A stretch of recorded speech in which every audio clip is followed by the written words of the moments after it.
চলে এলাম চিংড়ি মাছ ভুনা রেসিপি নিয়ে। হ্যালো প্রিয় বন্ধুরা, কেমন আছেন সবাই? আশা করছি সবাই ভালোই আছেন। তো চিংড়ি মাছ রান্না করার জন্য আমি প্রথমে কড়াইতে তেল দিয়ে দিলাম। এখন এখানে চিংড়ি মাছগুলো দিয়ে দিচ্ছি। এখন চিংড়ি মাছে আমি উপর থেকে কিছু লবণ আর দিয়ে দিচ্ছি একটু হলুদের গুঁড়া, দিয়ে মাছটা আমি ভেজে নেব।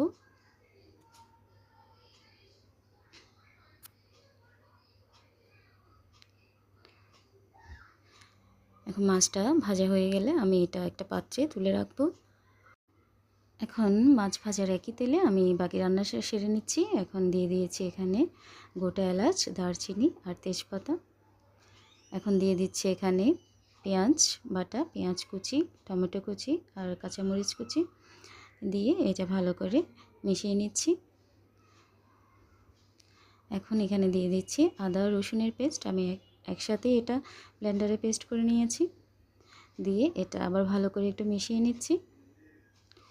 এখন এটা আমি ঢেকে রান্না করে নিব কিছুক্ষণ, যাতে পেঁয়াজটা একটু নরম হয়ে আসে।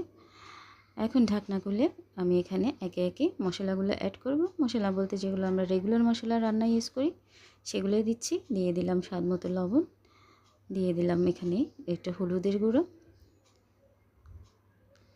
দিয়ে দিচ্ছি এখানে মরিচের গুঁড়ো। মরিচের গুঁড়োটা আপনাদের পছন্দ মতন দিবেন, ঝাল বেশি খেলে মরিচের গুঁড়ো বাড়িয়ে দিবেন, কম খেলে কম দিবেন।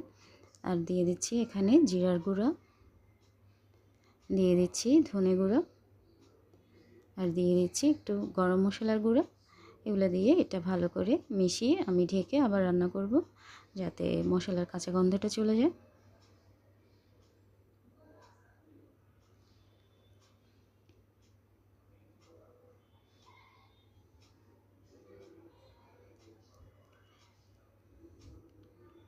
এখন মশলাটা কষানো হয়ে গেছে।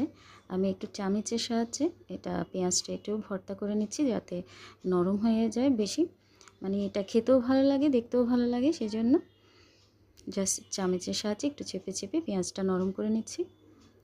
এখন আমি এখানে চিংড়ি মাছগুলো দিয়ে দিচ্ছি,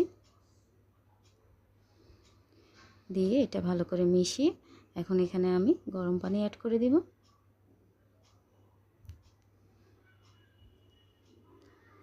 তো পানিটা যখন ঝোলটা শুকিয়ে গাঢ় হয়ে আসবে, এরকম ভুনা ভুনা হয়ে যাবে, তখন উপর থেকে একটু ধনেপাতা কুচি ছড়িয়ে দিলাম।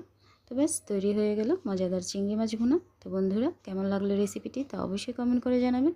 আর যদি ভালো লেগে থাকে একটা লাইক করবেন, আমার পেজটা ফলো করে আমার পাশে থাকবেন, আর আমার ইউটিউব চ্যানেল অনামিকার হেসেল সাবস্ক্রাইব করবেন। সবাই ভালো থাকবেন, সুস্থ থাকবেন। আজকে এই পর্যন্তই।